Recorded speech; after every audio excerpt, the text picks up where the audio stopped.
Hi guys, welcome to another Wayward Wednesday. Today I'm very excited because I think after today I'll become your legit yet unreliable booktuber. Stay tuned.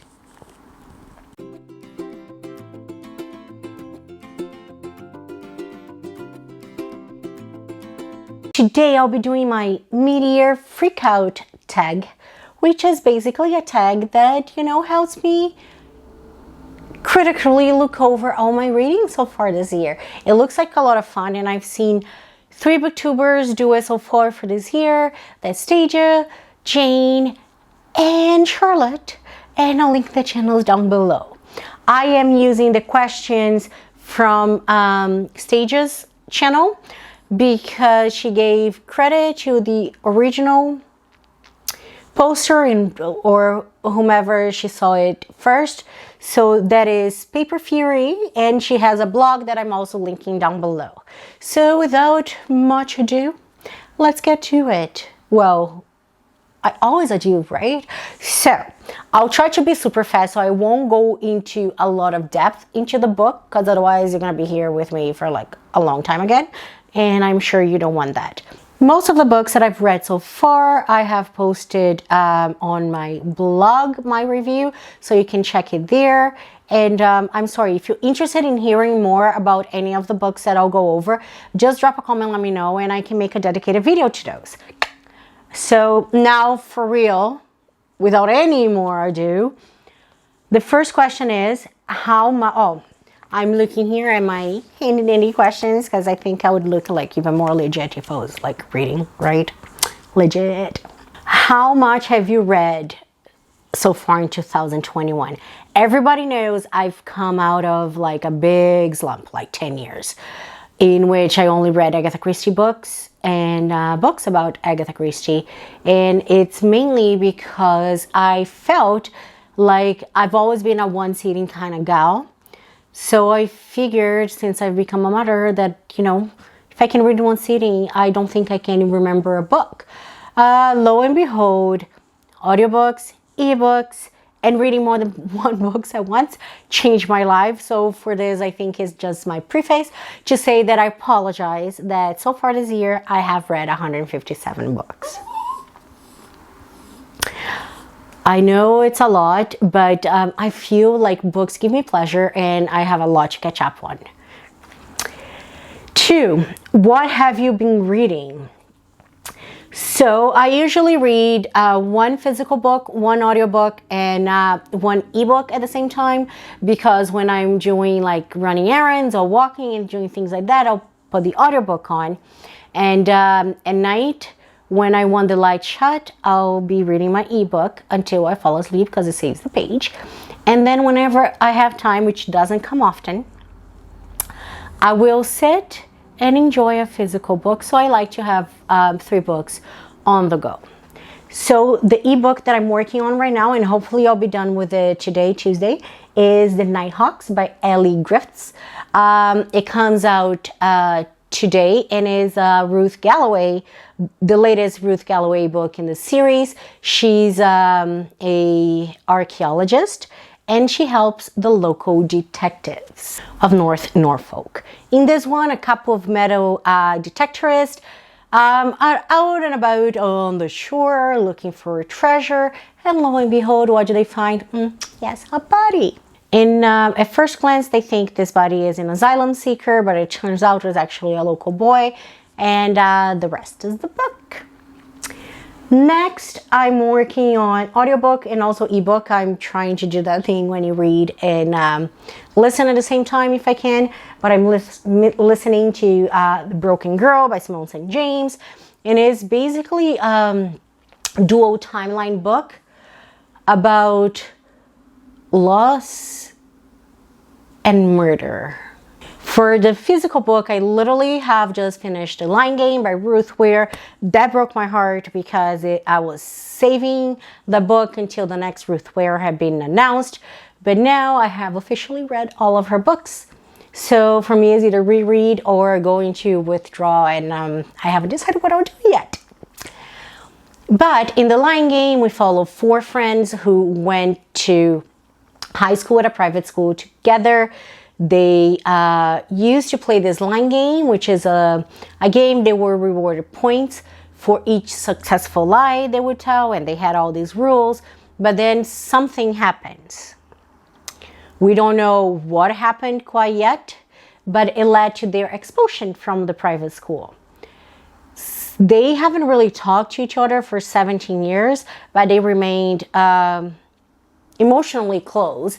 And then out of the blue, Kate, the one that still lives in this town in which the school is, sends a text to all three of them. And literally the text just says, I need you. And they all drop everything and go help her. And from then we slowly discover what happened. And it was an amazing book, but it's Ruth Ware. I like her. If you want to see me do a ranking video with all the Ruth Ware books, drop a comment down below. I might be doing that because she's my baby girl. I love her. Anyway, so I've just finished that book, and on the video from Monday, it'll be linked somewhere, probably a card here. I talked about the Mary Shelley Club, which is basically, you know, a secret club about people that are supposed to play pranks on others during this very prestigious private not during, but in this prestigious high school, private high school, mind you. So I think this is a physical book I'll start because I want to unbox. I'm really looking forward to my Once Upon a Book Club experience. Yes, this is only the 10th time I've done this take. Who knew that was a tongue twister? But anyway, that's that. So those are the books I've been reading. Now, so the first official real question, and I can't believe you're here with me still. But anyway, best books you've read so far in 2021. Okay, this is hard. I have a really hard time choosing things. So instead of doing one, I have 5, and just know that I have way more than that. But the best horror I've read so far this year was The Return by Rachel Harrison. I have a blog for that, and oh my god, that book was like creepy in the right ways, but it touched me so deeply emotional because the way I read the book, it talks about grief in the most beautiful and gut-wrenching way. So when I finished the book, it lingered with me to this day. I can't think about this book without tearing up. It was very raw. It brought out emotions and grief that I still feel about some people I've lost. And I don't know, it's like that book and I became one, and I became an instant Rachel Harrison fan. My favorite YA has been Ace of Spades by Farida Abike Yamile, and again, I don't know if I'm saying her name right, but I talked about this book on the blog on Monday, and again, I'll link here in the card. I also have a blog for that. The next book that I'll talk about, I have the best mystery I've read so far this year is hands down Death of Mrs. Westaway by Ruth Ware. It is, for me, it was such a beautiful homage to Agatha Christie, and it has everything I love in Golden Age mystery, but it was actually modern, and it was gothic and atmospheric, and it talked about Tarot. It was a little esoteric. The characters were amazing. I like the plot, so that's honestly is my, well, spoiler alert if I'm making that, no. Well, whatever. Spoiler alert if I'm making that ranking. It is my favorite Ruth Ware. And I don't know, it's so far the best mystery I've read this year. Now, for the best thriller I have read this year was His and Hers by Alice Feeney. We have 2 unreliable narrators. And we know that someone has committed a crime.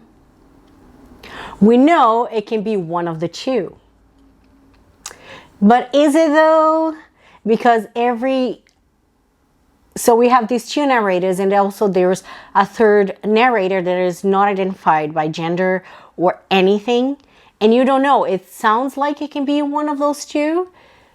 So it's whenever the murderer voice comes out, it's unidentified. So you really don't know. You're on the edge of your seat. And I think the character work on that was just beautiful and amazing.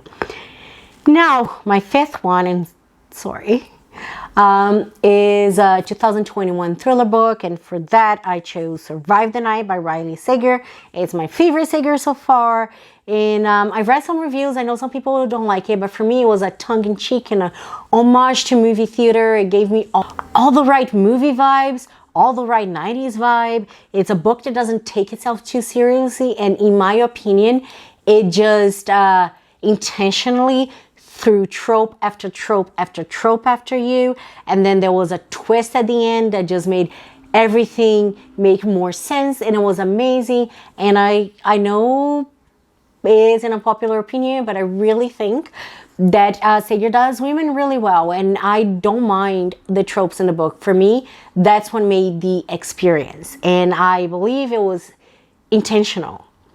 And for that, pure genius. Riley Sager.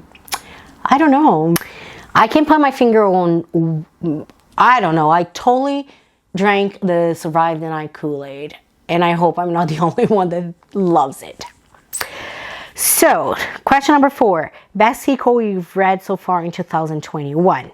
I haven't read many sequels this year, to be honest, because I've read more than one book by some authors, but they are all standalones. But hands down, and not just because it's one of 2 sequels I read this year, because I would have made this list anyway, my best sequel so far has been The Sentence is Death by Anthony Horowitz. In this book, we follow Detective Hawthorne and his sidekick, an author called Anthony Horowitz. And this book is extremely meta, extremely tongue-in-cheek, extremely modern, with great mystery, almost like a police procedural. The characters are amazing, and I don't know, I just love the idea about the author making himself a character. And in this book, there is a very wealthy man. He's found dead in his house. Basically, he's murdered with a $2,000 bottle of wine, and there's like a message painted on the wall with like this exclusive green paint that was just sitting there because he was renovating, and it only says, I think, 182, and the rest is here. And basically that's the plot of the book, because like I really enjoyed it. Question number 5. New release, but you haven't read it yet, but still want to. So I have the Mary Shelley Club, which I'll be reading right away. And then there's 2 other ones. I have, you know what? I'm supposed to be doing the 5th question now, but I just remember something as I noticed that is there. Why is that? I will jump over to question number 14 first. Most beautiful book you bought or received this year. This was a really, really hard pick. I had like about 5. I narrowed down to 2, and I know this will probably be an unpopular opinion, but the runner-up is this book. I just think this cover is gorgeous, and is You Must Not Miss. I have no idea what this is, but I know it's Katrina Leno. I've been looking forward to reading her novel Horrid, and this is like the one book this year that I literally bought because of the cover. So this is my runner-up. And here's my top pick. The Postscript Murders by Ellie Griffiths.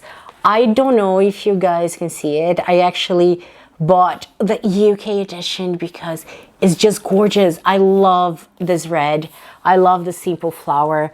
There is nothing that I don't love about this cover, and I know most people that do this tag are going for really bright and cheerful covers, but This for me is just classic and beautiful, and I can't get over it.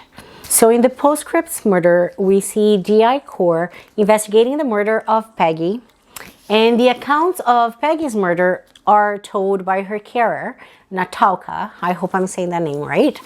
And it seems like it was just a heart attack. It was like nothing to write home about. But then Core finds out through Natalka's account of the victim that she actually doesn't have a heart condition. And what's more, what Peggy does for a living is she plots murders for authors. And then it gets worse when Natalka is held at gunpoint when she's clearing up Peggy's apartment or flat. Then Core starts to think, you know what, I think this might just have been very suspicious. So let me investigate it, shall we? And investigate we shall. You know what, I'm ordering this to my TBR. I don't know why I haven't read it yet. I guess it's because I don't want to touch that beautiful cover and ruin it. Now I'll go back to question number 5. Question number 5 is new release, but you haven't read it yet, but I still want to. The Mary Shelley Club is one of them, and it will be my next physical book to read. Then I also have Arsenic and Adobo by Mila Manansala, and it is a cozy mystery, but it just sounds so good. I feel like I really have to read it. First of all, they say that there is some yummy Filipino recipes in it, and I'm down. And then we have our protagonist, Lila. I think it's her name, Lila or Lila. And she just went through like a gut-wrenching breakup.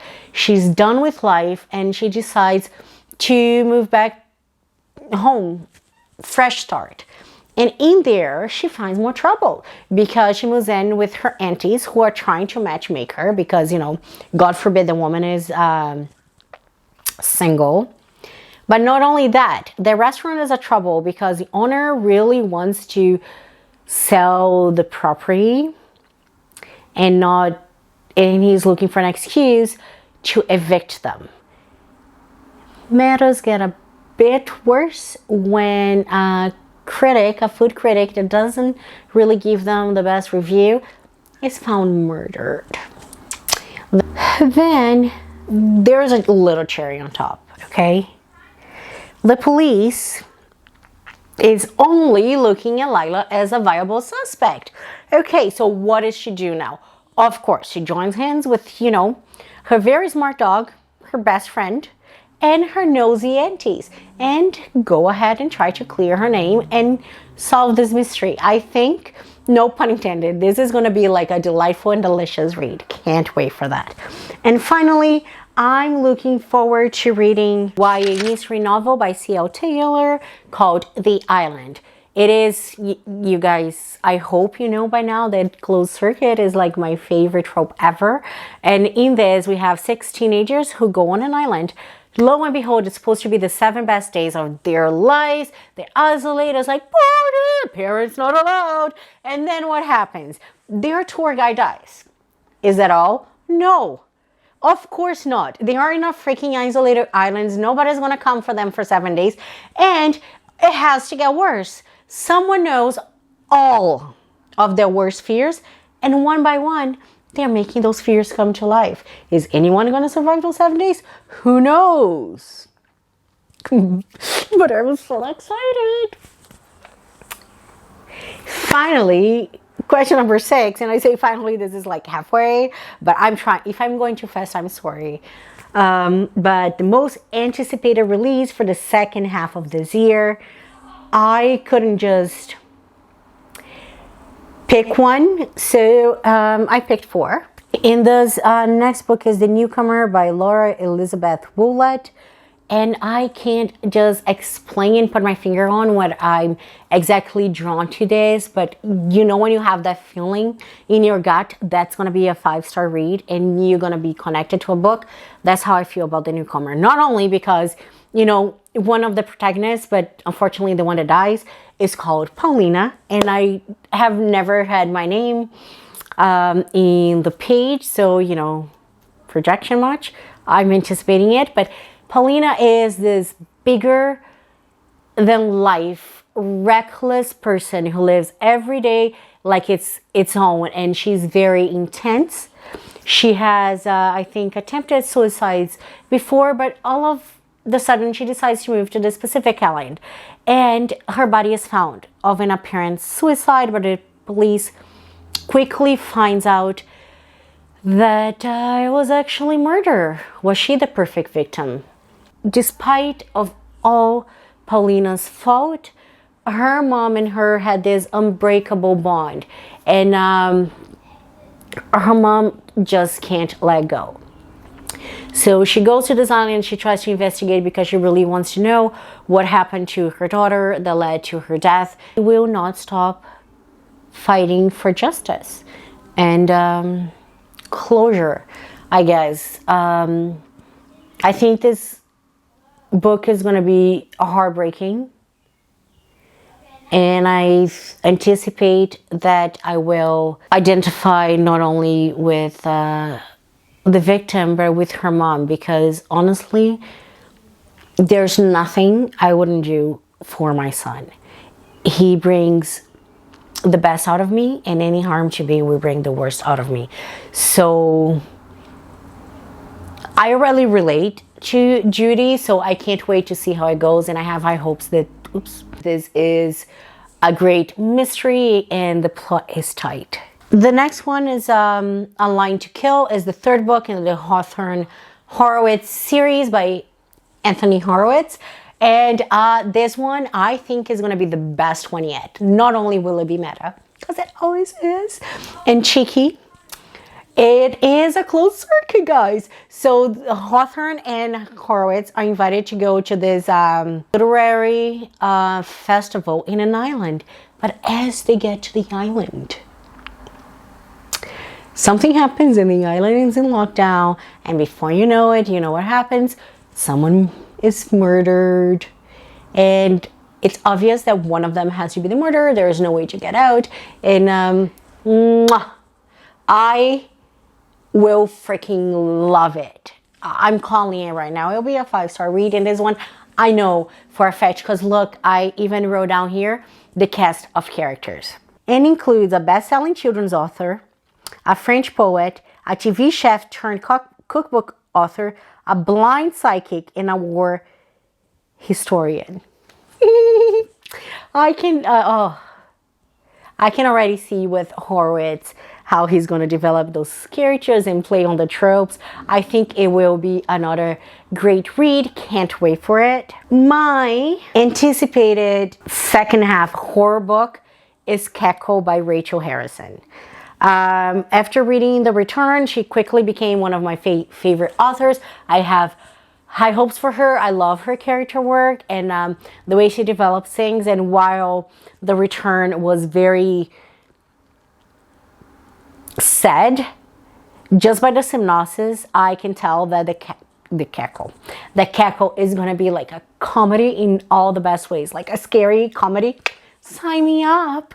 So we follow Annie, who, lo and behold, has a breakup. And what does she do? She uproots her life, moves to this picturesque town, and is ready for a fresh start. She takes in, oh, but she just didn't move. She got a job, okay? This girl has her shit straight.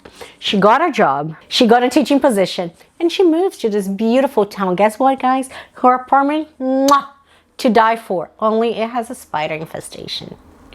Oops. Yes. It's a good thing I'm not arachnophobic. So I'm down for that. I can't wait to see how the spiders are going to play out, but there's more. She meets Sophie, this beautiful, enchanting, magnetic woman that takes her under her wing, and she's trying to empower Annie to be her best self. Only the townsfolk think that there's something more about Sophie. They even seem afraid of her. And Annie starts to think, could she be a witch? I'm getting like all the best vibes in this one. I hope is scarier, but as funny as The Witches of Eastwick. Boom. Now, as I mentioned before, Alice Finney, like her books keep getting better and better and better. So of course, the last book on my list for the most anticipated for the second half books is Rock, Paper, Scissors by the wonderful Finney. So in Rock, Paper, Scissors, we follow Amelia and Adam. They have been married for 10 years. And this year, out of the blue, they win this weekend getaway. Their wedding is rocky, so they figure this is a great opportunity. It will coincide with their 10th wedding anniversary, and this trip will make or break their relationship. They go in there and they have this tradition. Every year, they exchange gifts that are themed by their anniversary, you know, paper, cotton, silver, diamond, whatever that list is. So they always exchange that. So that's their tradition. But also, every year, Amelia writes a letter to Adam, spilling her guts and her secrets. But she never gives these letters to him.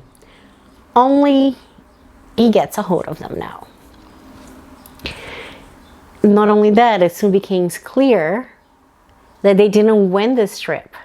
One of them is lying. And it also becomes apparent that someone doesn't want them to have their happily ever after. So the tagline is 10 years of marriage, 10 years of secret, and an anniversary they will never forget. Sounds good, right? I just don't know what cover I should get, guys. I pre-ordered this. But the UK edition is just so beautiful. But so far they only have it in paperback. At least that's all I can find on Waterstones. So I don't know, which one do you like the most? Let me know down below.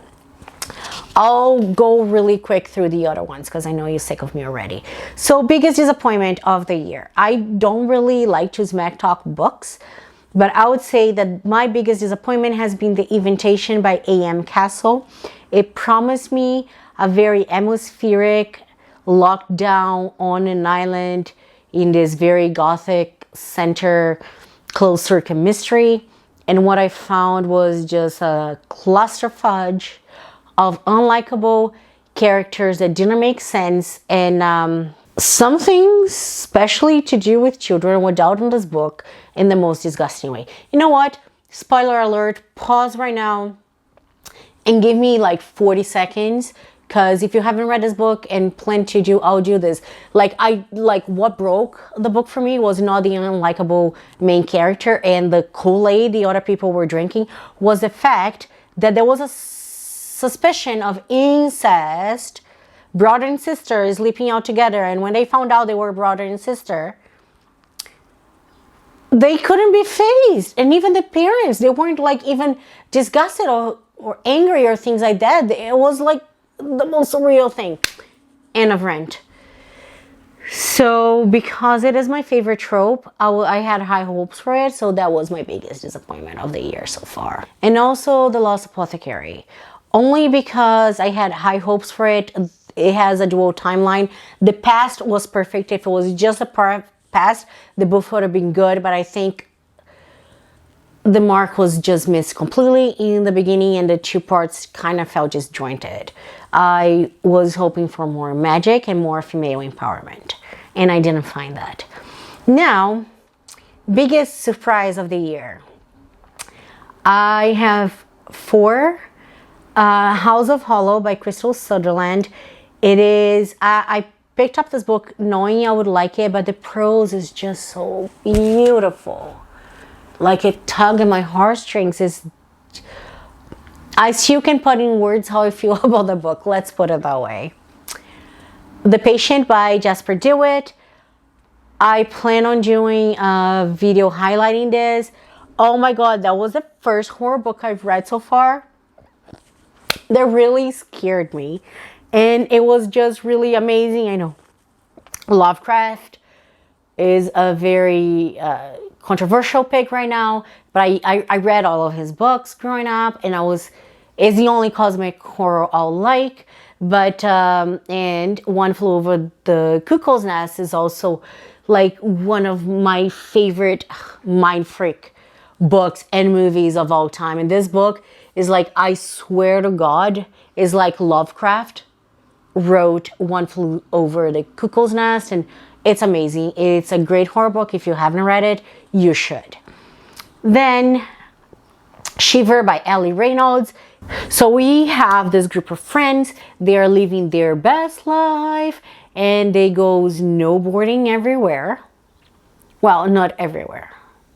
Like they go snowboarding where snowboarding can be done. They are competitive.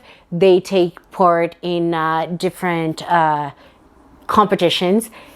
But then all of a sudden, in one of them, someone goes missing. Okay, her body is never found.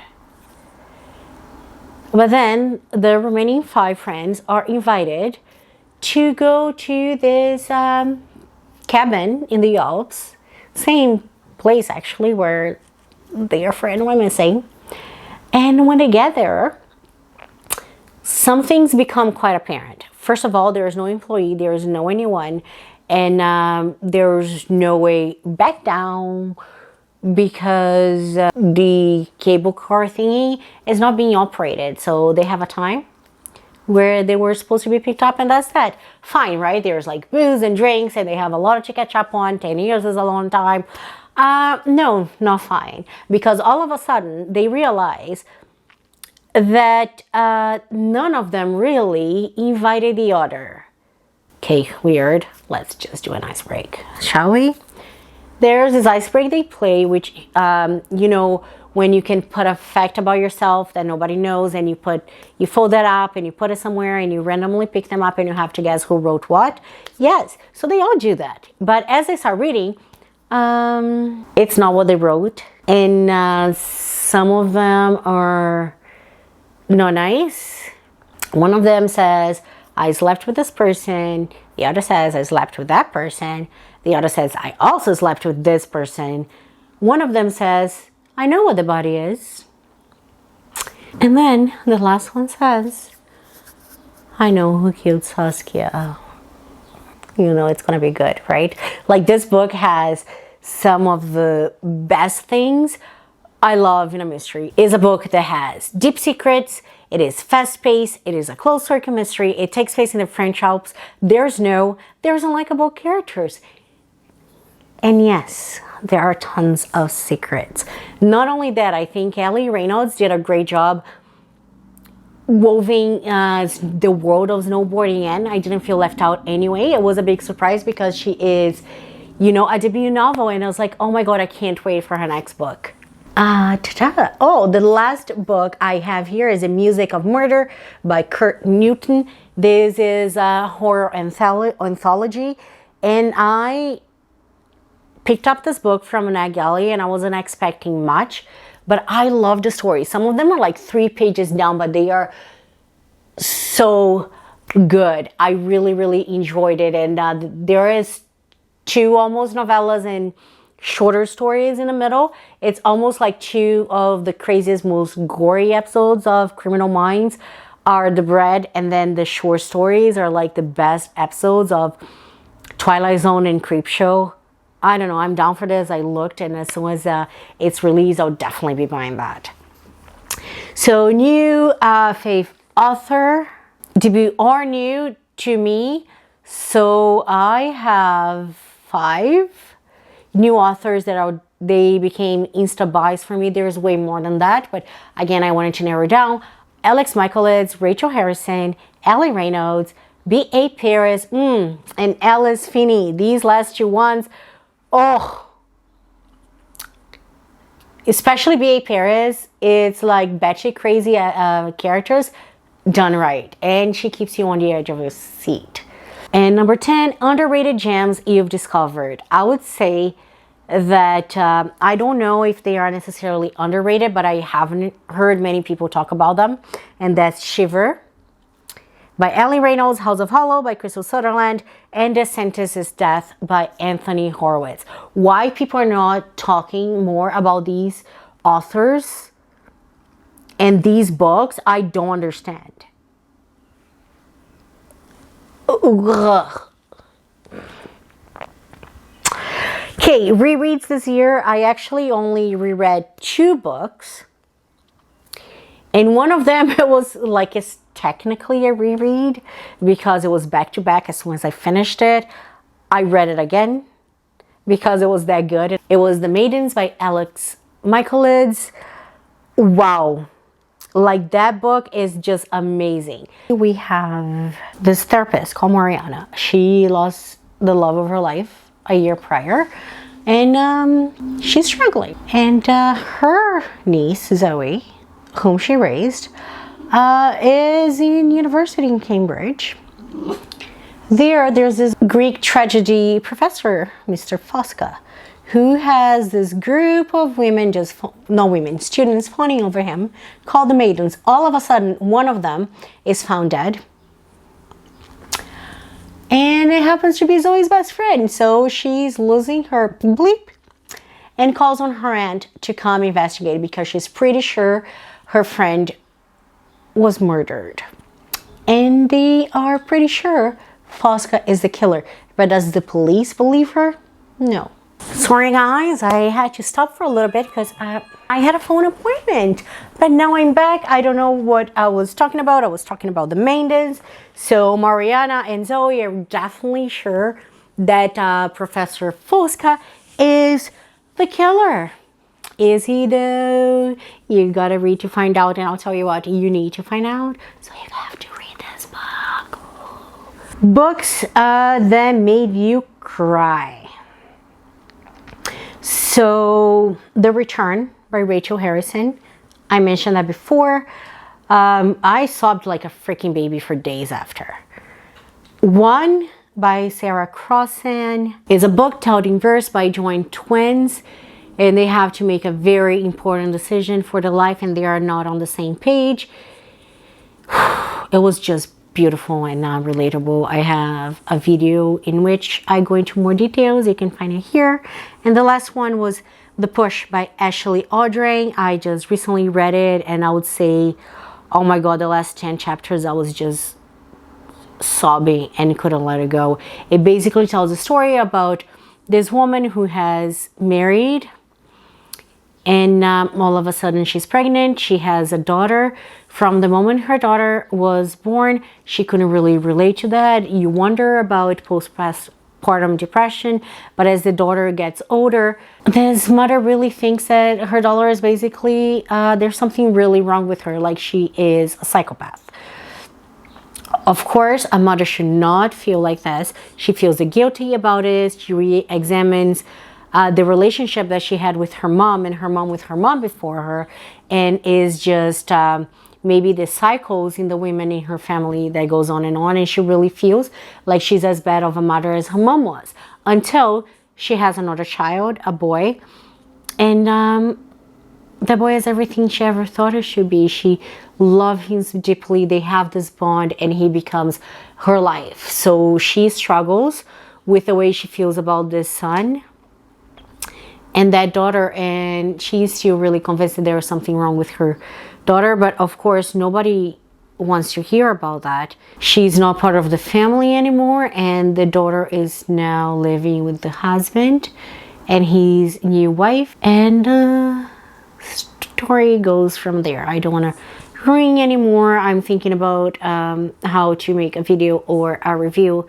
without spoiling much of the plot, but it was just a beautiful book about motherhood and that gut feeling that you have. Books that made you happy. I like this more.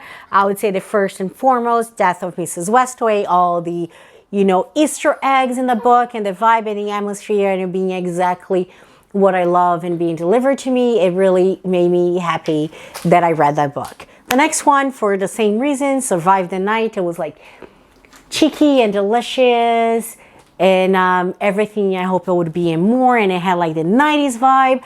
If you don't know, that is my favorite decade. I wish it was the 90s forever, but anyway, so for sure Survive the Night made me very happy. Like literally when I finished reading it, I got the book, I put it down, and I did, like that scene when you go like, go sis, trigger. It was like, thank you for giving me exactly what I needed. That book made me happy. And the next book that made me happy this year was Heart of the Runaway Girl by Trevor Wilson. I also have a review for it that you can check here, but it was like the main character is like, she has this diner and she's like a social justice warrior, and she was like amazing, delightful. I'm glad I met her. She made me happy, therefore the book made me happy. Ooh, we're almost done. Most beautiful book you've read or received. I already answered the questions. And finally goes for the rest of the year. Keep reading. First and foremost, get caught up with all my reviews and be more consistent with my videos and my blog posts. And more than ever, I want to learn how to DNF, because there's like 3 horrible books I read this year because I couldn't let go.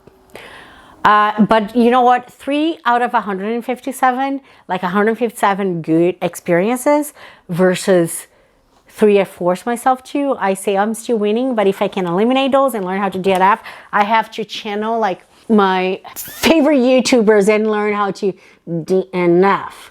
And that's it, guys. Thanks so much for this tag. Sorry it's a little long, but you know the drill. Until next time, be the hummingbird.